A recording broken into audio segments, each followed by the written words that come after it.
ತಾನು ಮಾಡಿದ್ರೆ ರಾಜತಂತ್ರ, ಅದೇ ಇನ್ನೊಬ್ರು ಮಾಡಿದ್ರೆ ಅಪರಾಧ. ಈ ಮಾತಿಗೆ ಉದಾಹರಣೆನೆ ನಮ್ಮ ನರೇಂದ್ರ ಮೋದಿ ಸಾಹೇಬ್ರು.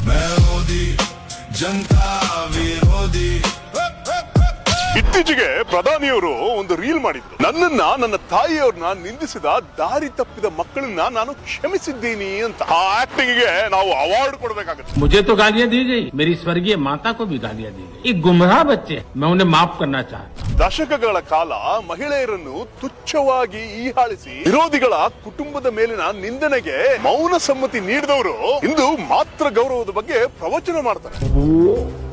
आदरणीय दीदी, ओ दीदी, ये कांग्रेस की कौन सी विधवा थी ऐसे कुछ भाड़े के तख्ते. ಅಲ್ಲ ಸ್ವಾಮಿ, ಒಂದು ಮಾತು ಕೇಳ್ತೀನಿ. ಅವತ್ತು ಸೋನಿಯಾ ಗಾಂಧಿ ಅವ್ರನ್ನ ಜೆರ್ಸಿ ಹಸು ಅಂತ ನಿಂದಿಸಿದ್ರಲ್ಲ, ಅವತ್ತಿನ ದಿನ ನಿಮ್ಮ ಆತ್ಮಸಾಕ್ಷಿ ಎಲ್ಲೋಗಿತ್ತು? ತುಂಬಿದ ಸಂಸತ್ತಿನಲ್ಲಿ ಸಂಸದೆ ರೇಣುಕಾ ಚೌಧರಿ ಅವರ ನಗುವನ್ನ ಶೂರ್ಪನಕ್ಕಿ ಪಾತ್ರದ ನಗುವಿಗೆ ಹೋಲಿಸಿ ಇಡೀ ಸದನವನ್ನ ನಗಿಸಿದ್ರಲ್ಲ. ಮಹಿಳೆಯ ಗೌರವ ನೆನಪಾಗ್ಲಿಲ್ವಾ ಅವತ್ತು? रेणुका जी को कुछ मत कीजिए. रामायण सीरियल के बाद ऐसी हंसी सुनने का आज सौभाग्य मिला.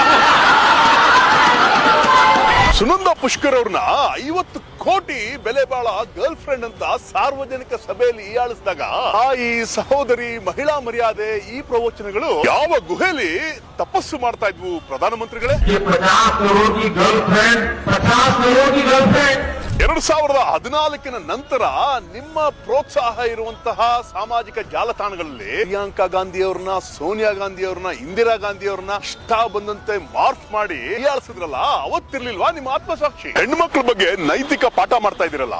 ನನ್ನ ವಿಡಿಯೋಗಳ ಕೆಳಗಡೆ ಇರೋ ಕಮೆಂಟ್ ಸೆಕ್ಷನ್ ಅಲ್ಲಿ ನಿಮ್ಮ ಭಕ್ತರುಗಳು ಯಾವ ರೀತಿ ಹೆಣ್ಮಕ್ಳ ಬಗ್ಗೆ ಹೀನಾಯವಾಗಿ ಬರ್ದಿದಾರಲ್ಲ, ಅವರಿಗೆ ಫಸ್ಟ್ ಪಾಠ ಮಾಡಿ. ಕ್ಯಾಮರಾ ಮುಂದೆ ಕಣ್ಣೀರು ಸುರಿಸೋದು ಕ್ಷಮೆ ಅಲ್ಲ ಸ್ವಾಮಿ. ಅಧಿಕಾರದ ಕ್ರೌರ್ಯವನ್ನು ನಿಲ್ಲಿಸುವುದೇ ಕ್ಷಮೆ. ತಮ್ಮ ನಾಲಿಗೆಯಿಂದ ಮಹಿಳೆಯರನ್ನು ಅವಮಾನಿಸಿ ತನ್ನ ಭಕ್ತರ ನಾಲಿಗೆಯ ವಿಷಯಕ್ಕೆ ಮೌನವಾಗಿದ್ದು, ಈಗ ಮಾತೃಭಕ್ತಿಯ ಮುಖವಾಡವನ್ನು ಧರಿಸುವ ಈ ಬಂಡ ಭಕ್ತಿಯನ್ನು ದೇಶ ನೋಡ್ತಾ ಇದೆ. ಪ್ರಧಾನಿಗಳೇ, ನಿಮ್ಮ ರೀಲ್ಗಳಿಗೆ ಅಂಧ ಭಕ್ತರು ಮೆಚ್ಚಬಹುದು, ಆದ್ರೆ ಇತಿಹಾಸ ಮಾತ್ರ ನಿಮ್ಮನ್ನ ಯಾವತ್ತೂ ಕ್ಷಮಿಸೋದಿಲ್ಲ.